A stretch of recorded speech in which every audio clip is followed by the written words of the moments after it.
I know some people will, but I just want to thank you all for being here this morning. I want to thank by first thanking the great legislative partners that we see all around us and behind us this morning, and certainly our Lieutenant Governor Burt Jones, Speaker of the House John Burns, our two appropriations chairmen, Chairman Blake Tillery from the Senate, Chairman Matt Hatchett from the House, and the rest of the members of the General Assembly from both chambers and both parties who overwhelmingly voted for this budget. I'm also glad to be joined by our constitutional officers who are with us today and the nation's best First Lady, Marty Kemp.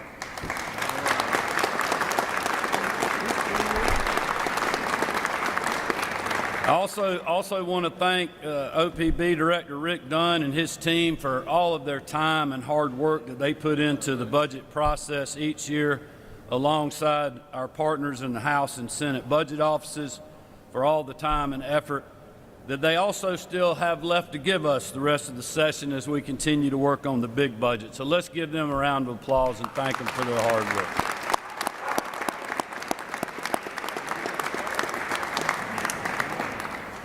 Today I'm excited to sign the amended budget for fiscal year 2025, a budget that gives relief to Georgians devastated by Hurricane Helene, makes our schools and communities safer through strategic investments, and yet again returns hard-earned money to the taxpayers.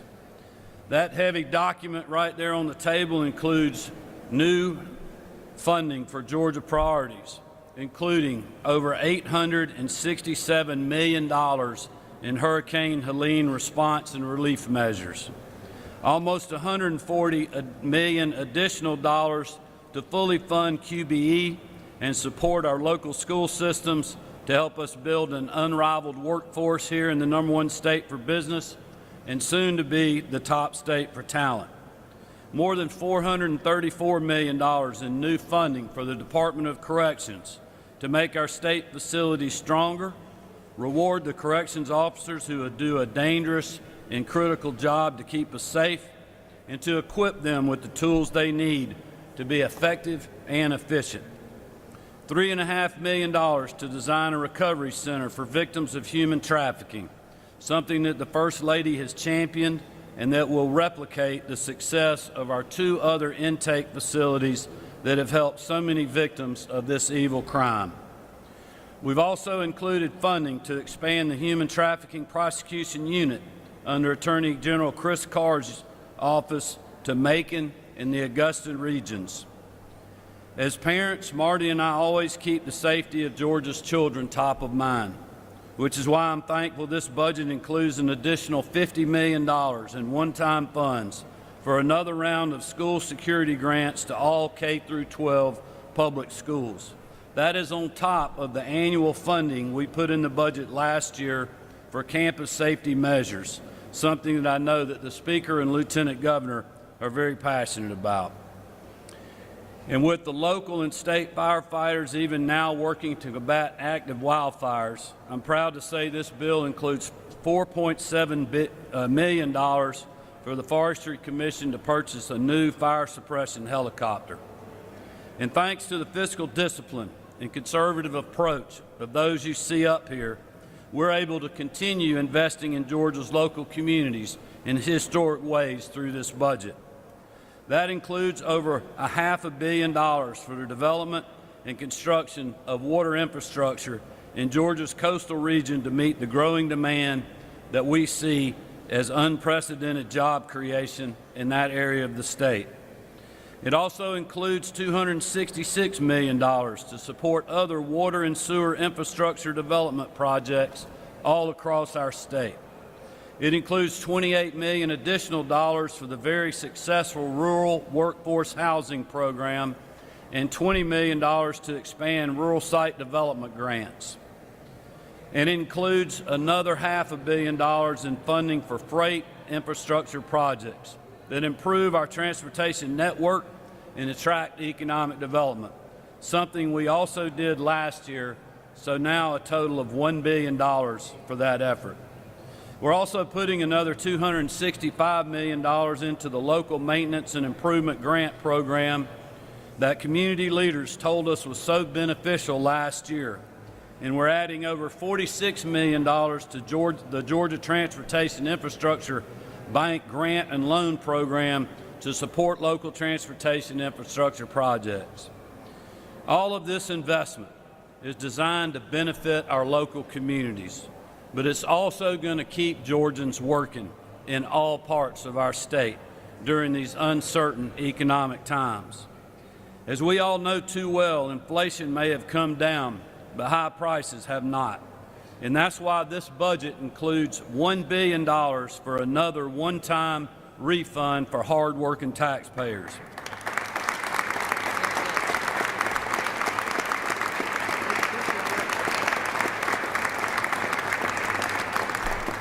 Just want to remind the legislature, y'all do need to pass that today to get it to cross over. I feel certain that you'll be able to help us with that. As soon as we pass the second tax cut acceleration measure, we'll be able to keep even more of Georgians' money in their pockets because they know how to spend it better than the government does.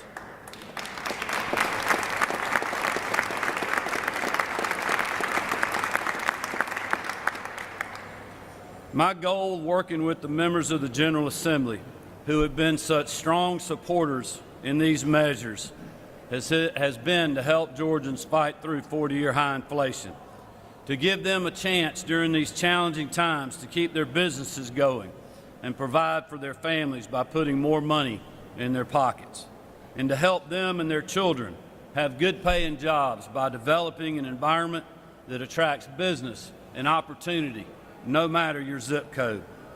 That is what people voted for in November of 2024, and that's what all of us have been doing, and that's what we're going to keep doing. So thank you to the legislators for helping us keep Georgia the best place to live, work, and raise a family through budgets like this. And now it's my honor to turn it over to one of our partners in this effort, our Lieutenant Governor, Burt Jones.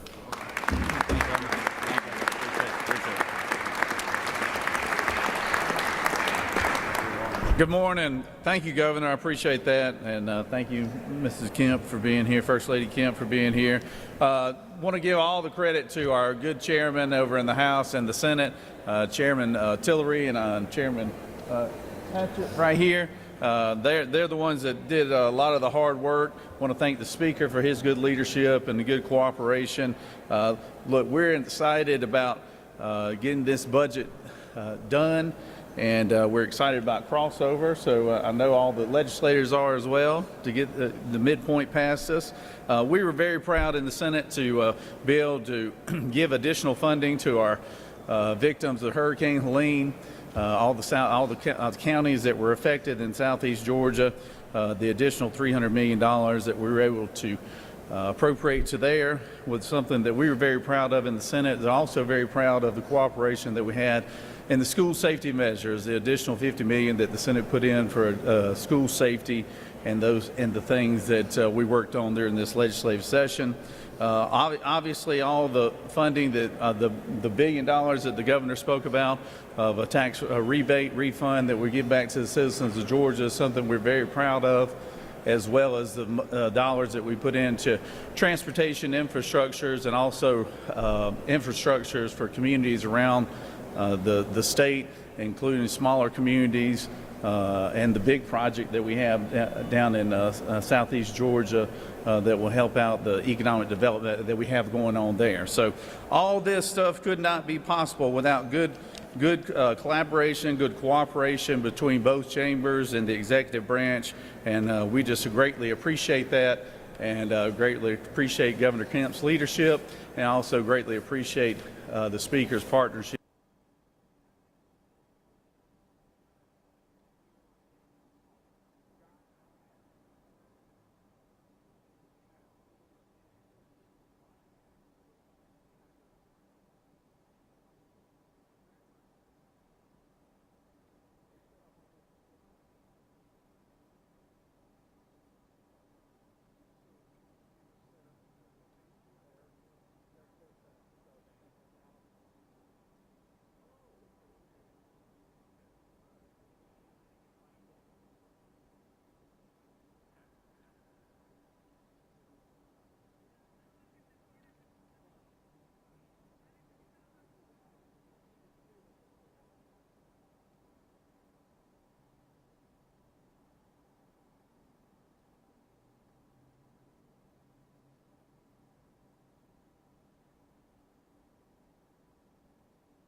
thank you to all those that are making that commitment. Again, coupled with those tax exemptions passed in the Georgia House, victims of Hurricane Helene will be receiving over $1 billion in relief that will continue to support those impacted every step of the way as we all recover. The amended budget also reaffirms Georgia's commitment to safety and success of our students, teachers, our schools. This year, in the aftermath of the tragedy at Appalachia High School, the House has led to strengthen school security and provide additional mental health resources to students all across Georgia. Yesterday, we passed House Bill 268. Our comprehensive school safety bill, which includes provisions for each of our state schools to establish threat assessment teams. This budget also includes $1.5 million to begin the startup process for school districts to receive threat assessment training. Additionally, we're allocating another $50 million, as the governor proposed, towards school security grants, providing each school in this state $68,000 for security infrastructure, technology, and personnel this year alone, as decided upon by the local governing authorities over the school system. There is nothing more important than protecting our children, and the House will continue to champion investments to do just that. As Georgia continues to witness historic growth and opportunity to every corner of our great state, it's critical that we strengthen our existing infrastructure, as the governor said, and to invest and to build that infrastructure that will sustain our growth for generations to come. That $500 million he mentioned for coastal surface water resources, $200 million for communities all across this state for water infrastructure development, and $20 million for rural site development projects, just to name a few. This budget continues to highlight dedication to the continued economic prosperity of every community across this state, as the governor said, no matter where that zip code may lie. But our work is not over. We've just got another, we have to do another budget this year. They'll let pass before April the 4th. Look forward to working with the governor and with the Senate. And I know we'll have just as strong a big budget as we had in this amended. It will be fiscally sound, forward-looking, as Governor Kemp will sign, as this budget Governor Kemp will sign in just a few minutes. Thank you all for being here. God bless you all, and God bless Georgia.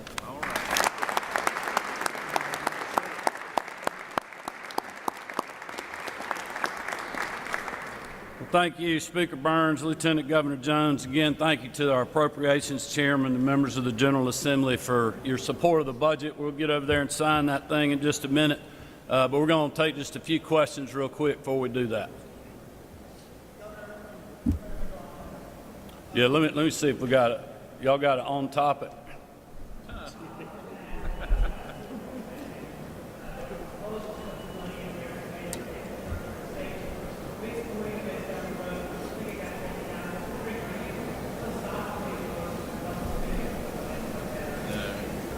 Well, I'll let maybe one or both chairmen address that. I'm not sure where that came out of the process. You know, the General Assembly has been very supportive of those efforts. I mean, we know the World Cup's coming. Our law enforcement personnel, all of our state resources are working with the City of Atlanta now and have been for probably well over a year on the security plan for the World Cup.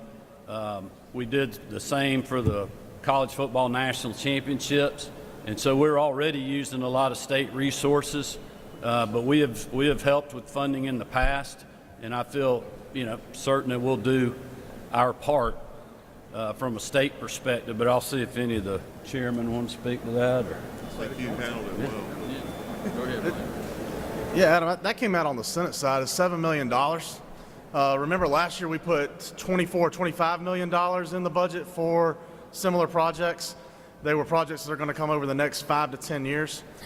If you look at what we're doing right now, because of the incredible interest we're able to earn on state funds, 1 year at $7 million is $490,000 in interest. So why would we let that interest sit with another entity when we could use it at the state to continue to roll back the income tax?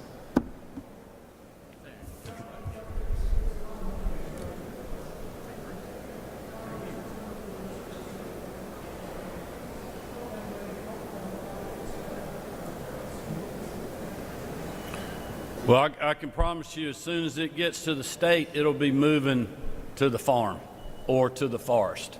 That is our goal, working with our Ag Commissioner Tyler Harper of the Georgia Development Authority. That entity already exists. We used this when I first got here for Hurricane Michael. When we got the money block granted, it took forever for the Congress at that time to pass that because of a lot of partisan bickering. So that legislation is passed. They're working on getting the money out. I actually talked to the Secretary of Agriculture, Brooke Rollins, about that the other day. Her team is working diligently to get funds out to the states, and then there'll be a grant or a loan process for that, and other processes that we really already have set up. So we'll be able to move the money very quickly when it gets there to help family farms and our timber producers. And also just want to thank the members of the General Assembly. You know, when we propose the budget, there's still a lot of things that go on, but by the time it gets voted on, and I want to thank them for input on helping support local hospitals and local community nonprofits as well in this budget that we'll sign here in just a second.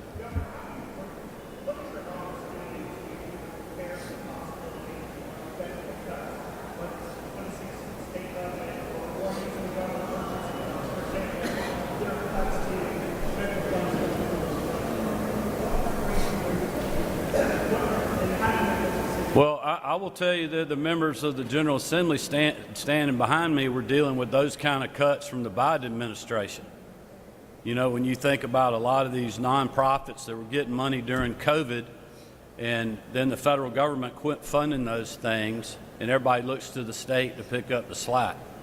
And then, you know, just like on Medicaid redetermination that was designated by the Biden administration and the federal government, and then everybody's blaming the states for, you know, redetermining and moving people from the healthcare rolls because the rolls were expanded during COVID. Many people didn't meet the eligibility requirements because they had prospered out of that because of good paying jobs in places like the state of Georgia. So I don't think we'll be dealing with anything new that we haven't dealt with. I don't want to speak for the members, but my personal perspective is the federal government needs to be right-sized. We cannot continue as Americans to spend the amount of money that we're doing and not have, you know, fiscal discipline in Washington, D.C. That's what's so good about the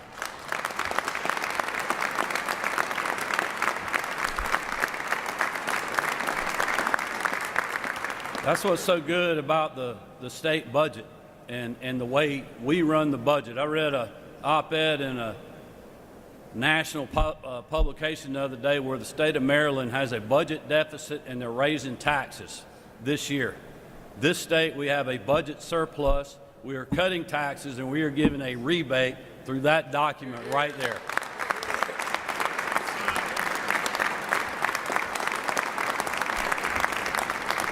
And I think that's what the federal government and the Congress is going to be working with and working on, and I think we as a state stand ready to help them in that effort. I mean, I think we have ways that they could be more efficient. You know, block granting money to the states on things like education and health care and transportation and other things. I feel certain that we can use those funds in a more efficient manner than some bureaucrat in Washington, D.C.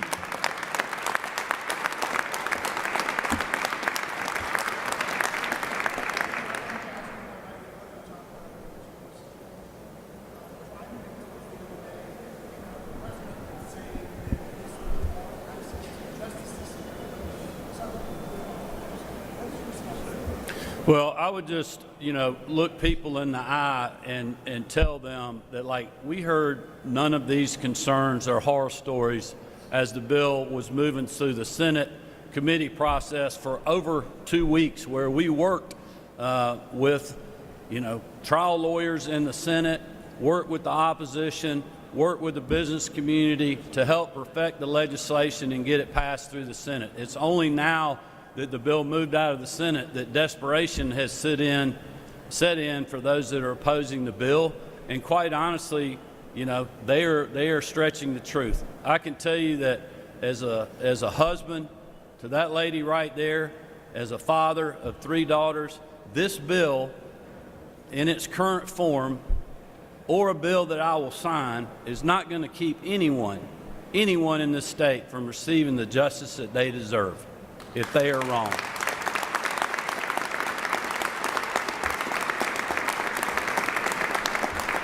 But what we are trying to do is make the system fair for everyone.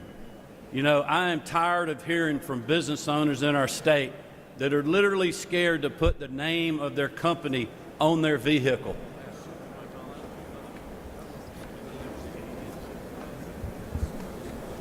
Y'all, we'll just pause here just a minute.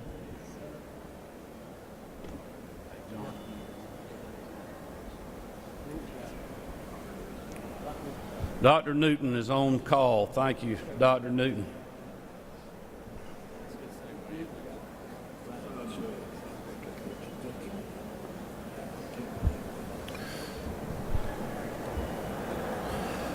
But I would just real quickly wrapping up, you know, our goal is to make the system fair for everybody, to bring transparency to the process. And so, unfortunately, a lot of things being said right now are just simply not what the bill does. Richard.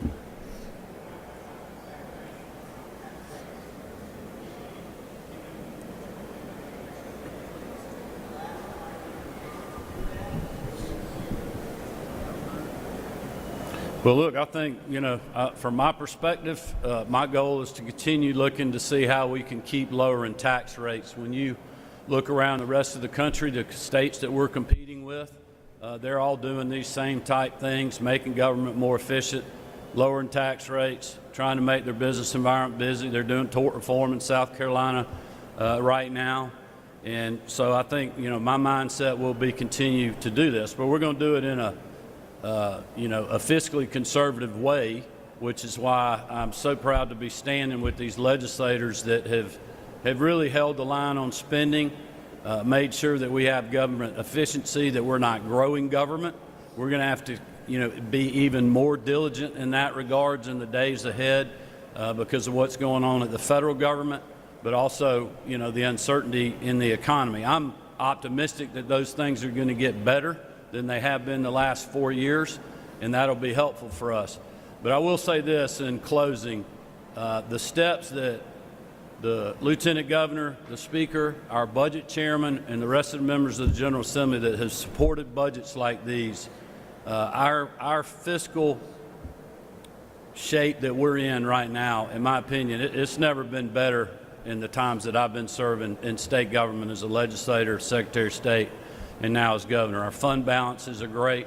We've done a lot of things that you all never write about to shore up, you know, retirement accounts and a lot of other things that just continue to have us having a AAA bond rating, you know, paying cash for capital projects 2 years in a row, which will save the state $50 million a year for the next 20 years.